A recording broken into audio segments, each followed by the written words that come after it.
What, there's only space for one on this couch?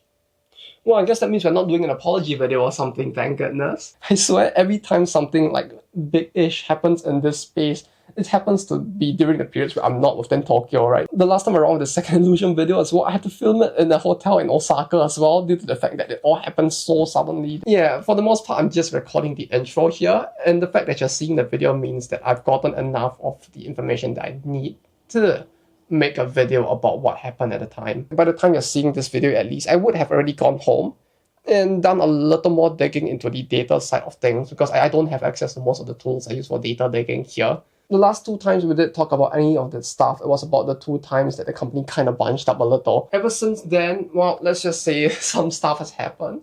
And I figured that now that everything that has happened has gone the way it has, we could talk a little bit more about the game and what went wrong with it and all the other stuff. When I first made the original video, there's a part of me that didn't really want to be too negative with it as well, due to the fact that the game was still in operation, and I did actually hope that maybe they would be able to turn it around, since I did know that some of the people in the team, at least, who were put in later on, were people who worked on the original RPG, and they were trying their best to help turn around this kind of sinking ship of a project at the time. So I decided to lay off on it. I didn't go too deep into it at the time. For those of you who are relatively new-ish to the channel and don't really watch all of the videos on it, due to the fact that like some of it may not be applicable, since I do get that like the videos, there is a very big variety of stuff here. You might be wondering why I'm over here sitting in a couch in the middle of Kyoto talking about this, but it just so happens that there was a period where I did work for a short while as a dev in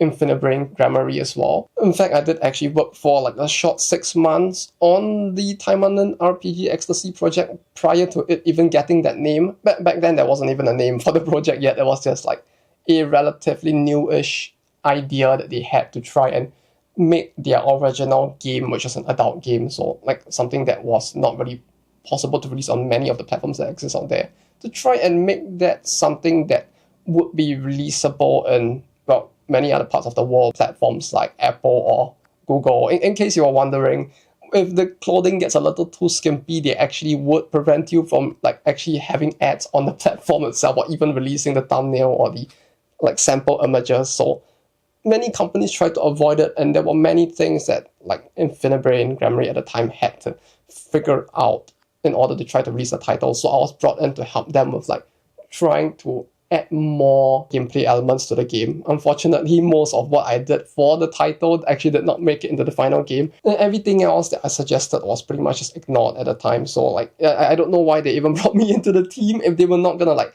seriously listen to anything I had to say. But like that was an issue with the director of the project itself, which I think I talked about him in the previous video as well. So if you're interested in some of the background of the entire situation, you can go and watch that video. I'll probably be touching on those where it's relevant, but I'll be more talking about like what led this game to the EOS that happened this quickly in a way that it did. Well, of course, some might still be doubting the fact that I actually worked in the company in the past, since like this is the internet. People can literally just say whatever they want to. For those who are wondering, I can like at least now, I mean, it's been more than a year. No, it hasn't been that long, but it has been a while, so I feel like a little more comfortable since the channel has been also doing decently well. I have spoken to a bunch of people to make sure like what I can and cannot disclose, just to be safe with it.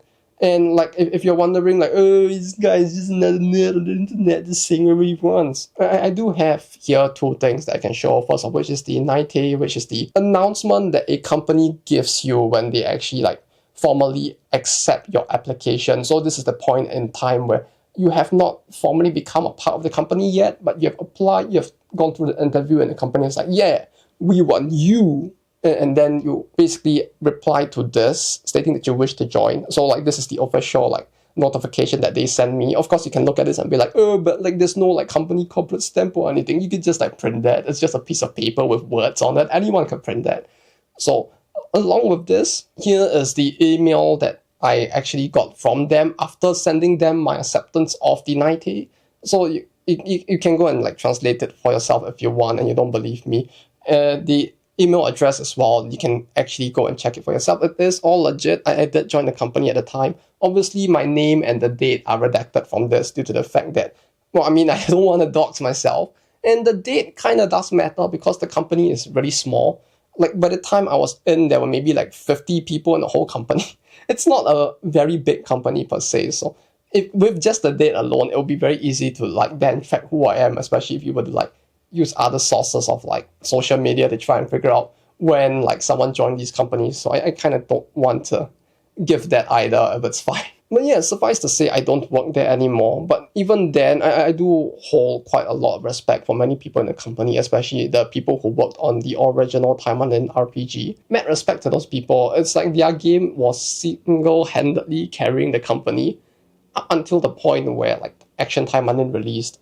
Like for those of you who didn't know, most like purely visual novel companies now, unless they are really small, they tend to be very unprofitable. Visual arts as well was actually in the red for a long time, and Grammarly as well, like a part of the reason why Infinibrain doesn't want to really do like visual novels and just release those anymore, simply because if they just did those, it might actually eventually bankrupt the company, which is why they go into gacha games, and also why for a while Infinibrain has been trying to push for like family-friendly, like general consumer titles as well. For those of you who don't know the IP, Taimanin is look, if you're not above the age of 18 or like whatever the legal age in your country is, I feel like I say this every single video I do this, but it matters. Do not look it up.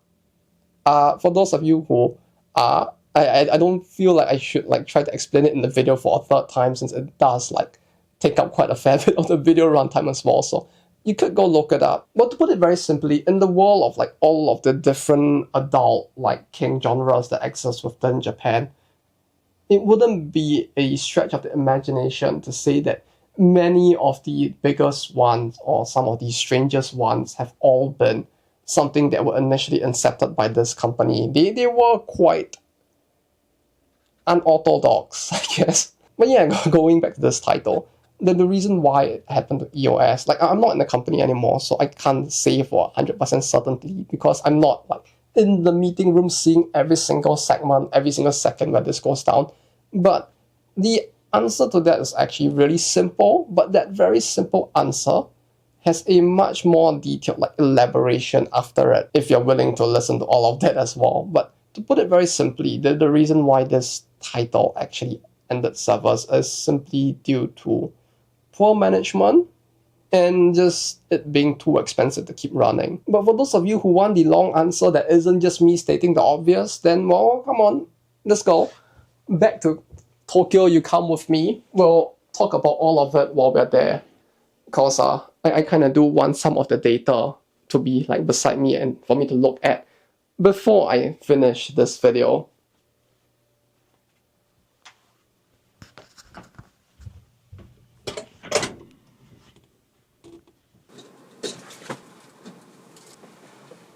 You know, initially I wanted to put something that might match the occasion a little more and have something a little more Kuma in the background, but come to think of it, this tapestry probably isn't the best representation of the Kumaness of the series, since I don't think there was much of it in that season. And everything else I have for all of the other series I have like behind me here, I feel like if I were to put it in the video, I'll probably get slaughtered by the YouTube Ninja, so we're just gonna go with this. This is for the best I can do. That said, when it comes to the cost of this game, some of you might be wondering, like, wait, like how can the cost of this game to begin with be something so inhibitive that the game would have to end servers within 1 year? Because really what they really were just doing with this project was just taking an existing game and just adding on more content and maybe changing up a lot of bit of the content that already exists. You know, it's kind of pretty much like modding, except that this time the modder is the actual developer, so they don't really even have to go through all of the hoops that a typical modder would have to try and like figure out how they can work around the way that stuff is coded or all of the bugs in the game, how they can use it or exploit it to create like unique features that the game originally didn't have. It would only take like a bunch of veteran devs less than a year to do. But there are some things that actually balloon the cost of all of this more so than it probably should have. One of the things is something I mentioned in the previous video, which is the fact that this entire game was rebuilt from scratch for Unity. The original game, as most of you might know, is basically just a browser game, and so in order to make an application that could run on Steam, they decided that they wanted to redo all of it. But as you can imagine, that would, in and of itself, increase the cost quite a fair bit. And on top of that is also the fact that, as I mentioned in that video as well, the original director of this project, who was basically the same person who ran Taimanin at the time, not the best developer. Even with Taimanin, it's like it was initially meant to be a project that was supposed to take 1 year to complete and ended up taking 2. The same thing actually happened with this project. In the end, this also took slightly above 2 years to complete, due to the fact that the entire first year of the project, pretty much, as far as I know, it was in a standstill for a very long time due to the fact that the director really wasn't the best. And it was only in the last year, the second year, where it finally started to move, and it only really got pushed to market because of the fact that the director was replaced by someone else from the original Taimanin RPG team in the very last few months of the project. So, as you can imagine, the fact that the game took double the amount of time to produce means that the costs are already significantly higher. It would take longer for the project to recoup the man hours put into it. Plus, another thing that I already mentioned in the previous video, so I'll just quickly recap over it, is the fact that Extasy was actually produced by a company in Shanghai, so they actually outsourced the development of all of the new features and the UI parts to the company there. Why they didn't do it in-house is very strange to me to begin with. It's almost as if they expected this project wouldn't do very well, considering the fact that the people that developed the original Taimanin RPG were in-house, so they could have just done this in-house and got those people to ensure that everything is consistent and there wouldn't be too much like issues with the way that the game itself was being coded. But instead they decided to not only outsource it to a company overseas, but they actually forgot to renew the contract, so the project had to be taken in-house in the very last minute and done there. So like, it all the more confuses me. So at that point, some of the stuff even had to be recorded once it was brought in-house, since like the work was just kind of left half complete and not everything could be directly used as is, so even more costs were incurred there. And on top of that, this game wasn't just outsourced to one company to complete. No. If that were the case, you would be thinking too sensibly for the situation that we have on hand. This game was actually outsourced to 2 different companies to produce. One was the one, in this case, that basically developed the game itself, and then the translation, the localization, was outsourced to a second company to complete. And you want to know what's the most bizarre part of all of that? The fact that the translation, the localization, was all outsourced to a company in Korea instead, which in and of itself is fine. There are many good programmers, developers from Korea. For those of you who have played the game, you probably realize that really the only languages that the game was in was Japanese, English, and Chinese. So they didn't even outsource it to a company that was located in a country that spoke any of the languages locally. And this actually did, initially during development, cause quite a big amount of hassle as well. Like, I saw parts of the project as well. There were many errors with the English as well as the Chinese localizations that they had there. And so, a large part of the weirdness was that was then dealt with by people within the team instead. So, people within the Extasy team were then dealing with the localization, because they did have like one localization, English speaking, Chinese speaking staff there. After that, on top of translating it in-house, the localization team within the company, which was a separate team, suddenly butted into the overall thing and started to try to take control of the localization itself, claiming that many of the things dealing with the localization weren't consistent enough.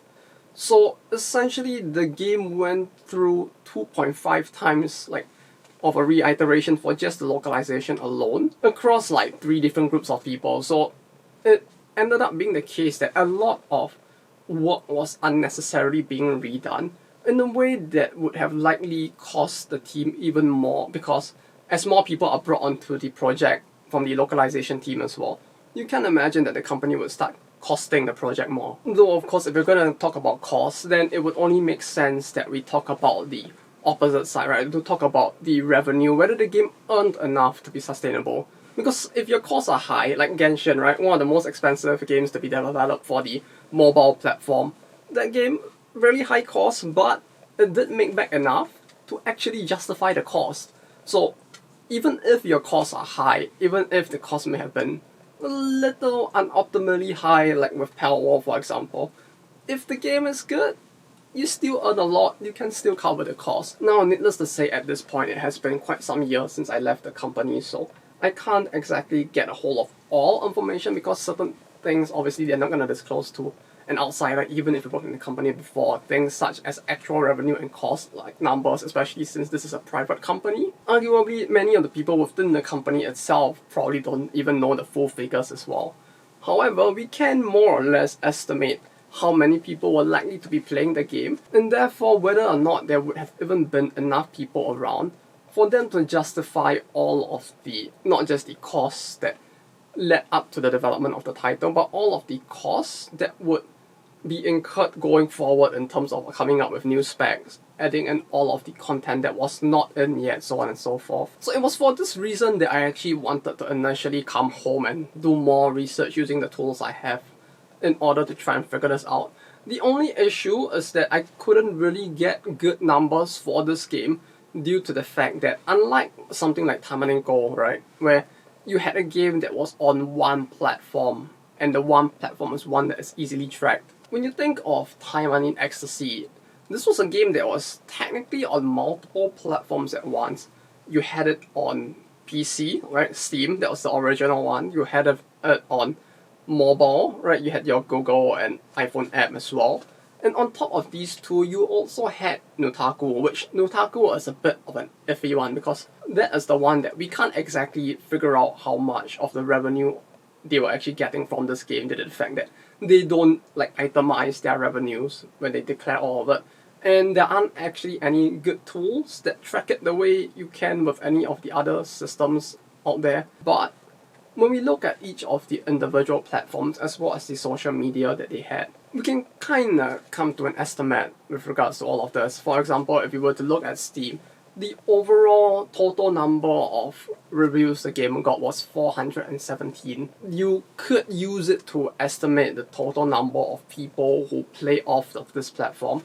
Typically, the rule of thumb that some people have is that if the game is popular enough and big enough, usually you would come with a range of like 30x to 100x of your actual review count. And with a title like this, where there was actually something very big that happened, I think we all know what happened. If not, you can just like watch this video first. I feel like most of the context will be missing if you didn't, so if you have not, and you want to know what the entire situation initially started off with, you can give that one a check and then come back to this one. But yeah, with a title like this where people actually had a reason to leave reviews, we could go with a slightly more optimistic, or I guess pessimistic in their case. Somewhere within the average of like 100x and 30x, we'll just take like 60. And if we do, that would basically bring the total number of people who installed the game up to this point to about 25,000. Which is not a very high number to begin with. So to begin with, not many people were playing, and therefore there was a much smaller population of whales overall who might be able to keep the game funded.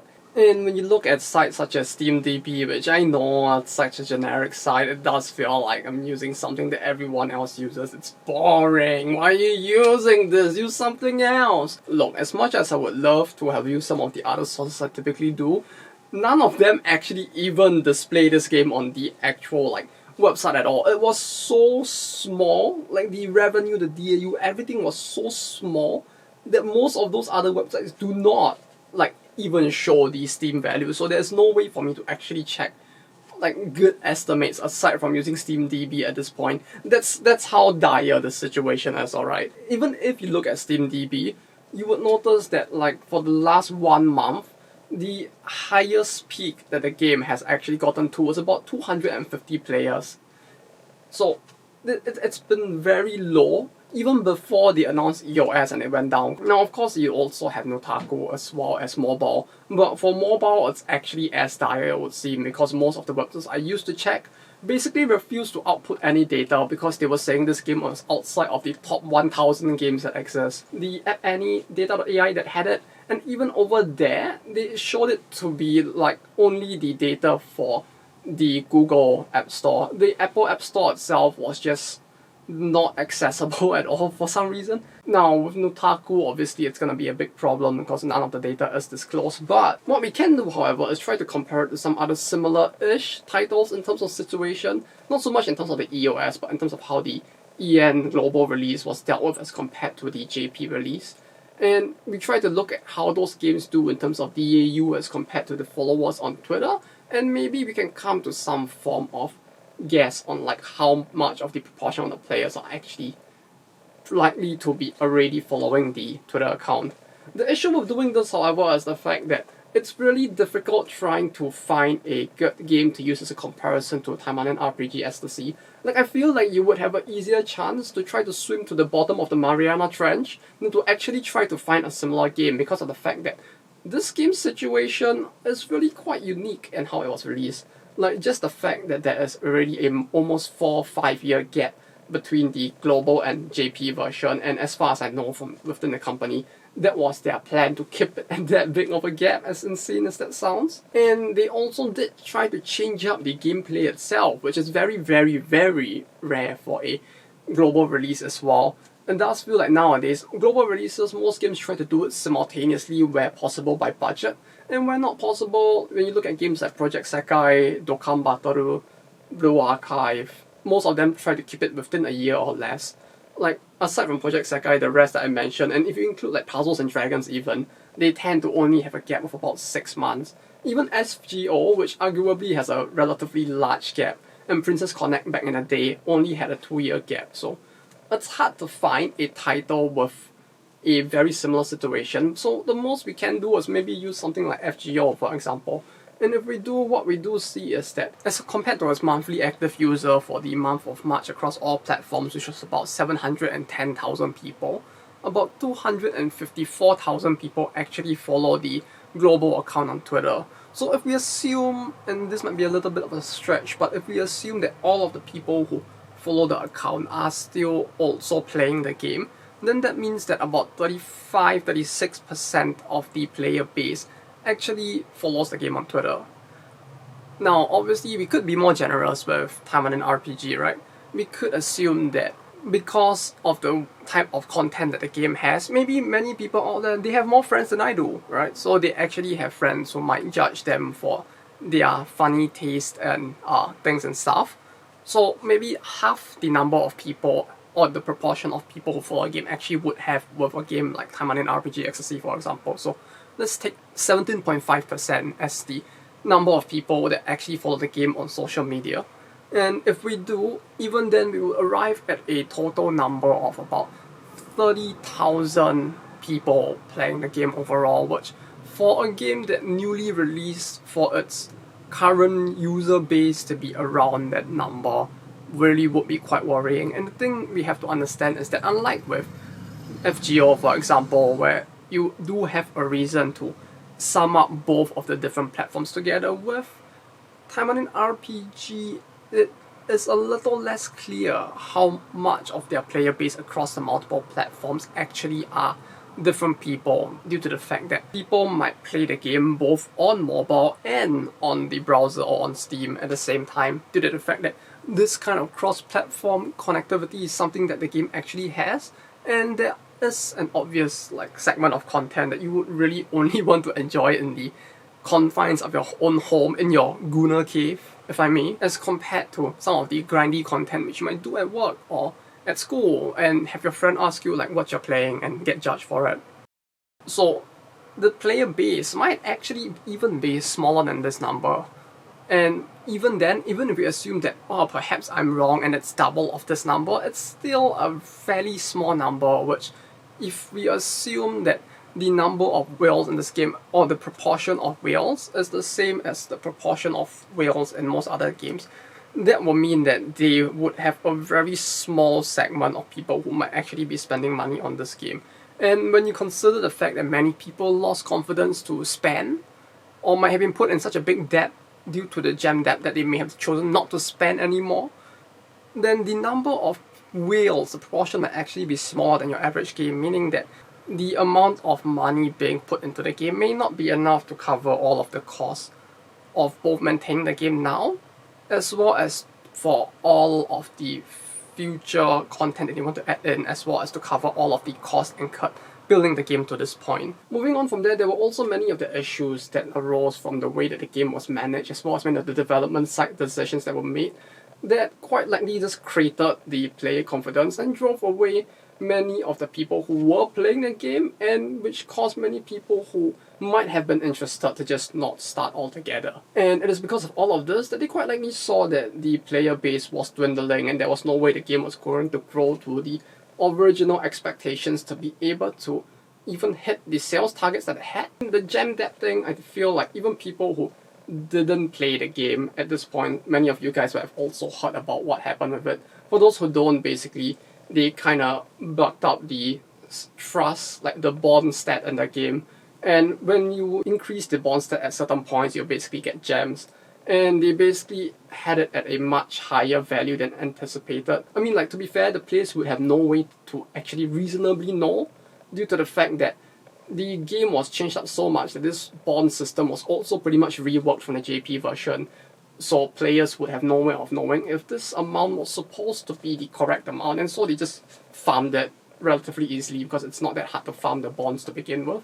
And then for the people who got those gems, the gems were deducted, and for those who did not know and who had already rolled away the gems, basically they were just put into a gem debt for a very long period of time after. But aside from this, like, the stuff that would show that the dev has a pattern of doing stuff like this was also the fact that I believe it was in the second event after the game released where they, for the first 2 days of the event, apparently had the drop rates of the items from the event way higher than it was supposed to be. And they basically just like changed it down after the second day. And this meant that players who didn't play during the first 2 days essentially earn less resources than the people who played on the first 2 and all the way onwards. So there was this level of unfairness that was born as a result of the whole way that this was handled as well. And there were also the issues of like all the weird bugs that existed in the game with the guild system, the PvP, the defense teams that they were supposed to fight against to climb up the ladder, with hackers and that as well. And the way, the speed at which they handled all of this and the decisions they made to try and handle all of this just led to player confidence slowly decreasing more and more as they realized that while the devs were trying, yes, they did their best, the best that they could think of sometimes showed that they just didn't really have what seemed like sufficient respect for their players as well. And in a way, I can kind of see this happening because I do know that some of the people on the team actually kind of really despise gacha games as well. Like, the people who worked on RPG, they're all fine, great people, but the people who worked separately, specifically on this title, who were there from the start, as far as I know, the original director, the guy who was quite incompetent and who ran Taimanin Go into the ground, he and the guy directly below him, both of them actually really despise gacha games in general. And like, they couldn't understand why people played these games. And I feel like that in a way kind of fed into this as well, because they chose to just not try to understand why the people who were playing this game that they're trying to create enjoy it. And instead, they were just like looking down on them and they were trying to find ways to increase the monetization within the game and add what they thought was gameplay without really considering whether that gameplay itself was fun.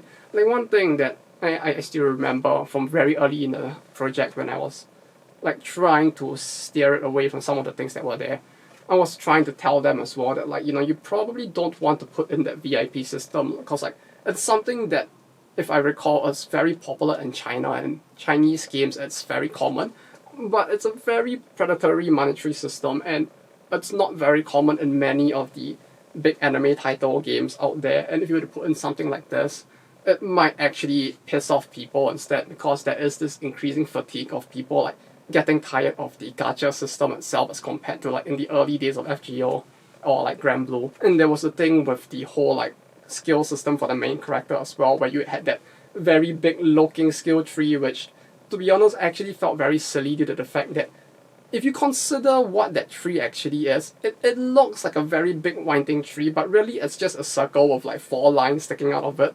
It was actually very, very linear. You couldn't hop from the middle of one tree to another tree. The whole thing just kind of felt very pointlessly long and intimidating for new players, as you can imagine. If you're gonna show a new player a skill tree with like 100 nodes on it right from the start, it's gonna intimidate most of them because no one really at the start of the game is gonna, when their investment in the game is not that high, want to read like 100 blocks of text just to figure out what will work and what doesn't.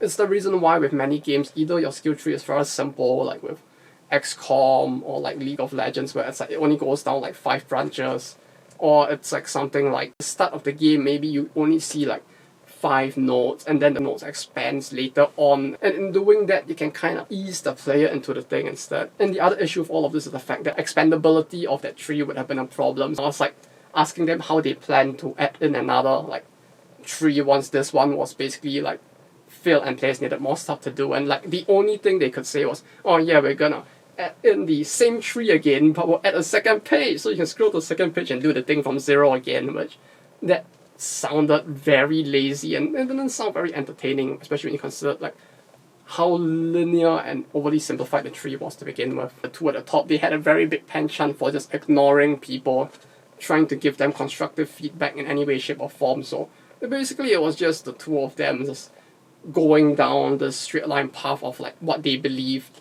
was correct, even though they barely understood the industry or the people that they were trying to cater to. And when it comes to the development side issues, trying to get the whole PvP thing to work out. By like the last 2 to 3 months before release, the balance was not even really thought of yet, so the PvP itself was already in a very shaky position, and they were initially planning for the PvP to be a form of like money earning for the game as well, by adding in or like reworking certain skills such that the skills could then be more oriented for PvP as well. That all never came to fruition.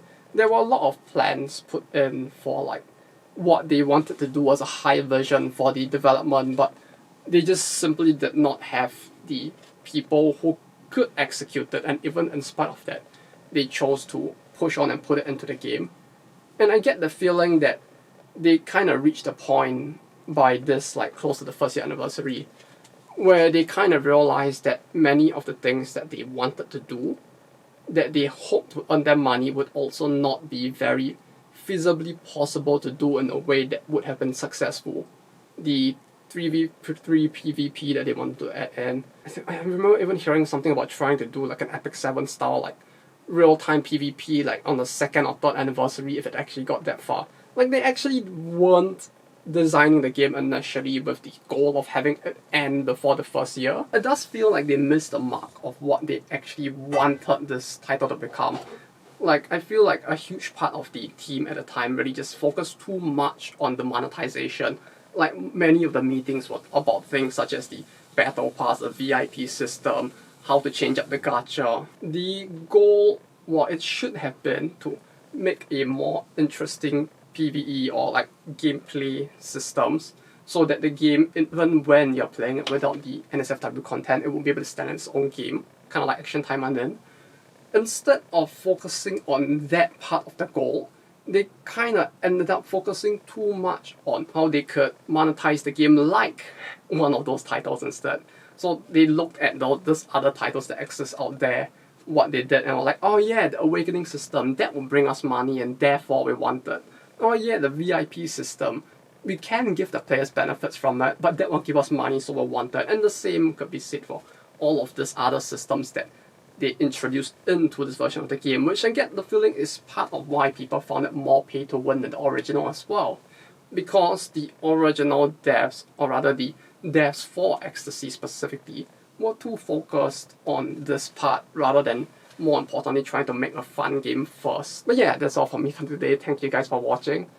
Yeah, this title, the fact that it went the way it did was really quite unfortunate. I didn't think that I would need to make this video this quickly, to be honest. Like, I was hoping, you know, after seeing the specs initially, to see the other PvP forms, like the mods come in the first anniversary, and like how much of the initial plan they could implement by that point. They basically just overscoped too hard and just realized they couldn't complete what they had set out to do, and so it just ended off the way it did. Hopefully, the next title they produce will be better. I know I remember seeing part of it in development before I fully left the company. It looks like they were trying to do something that, no, I can't talk about it because it's not out.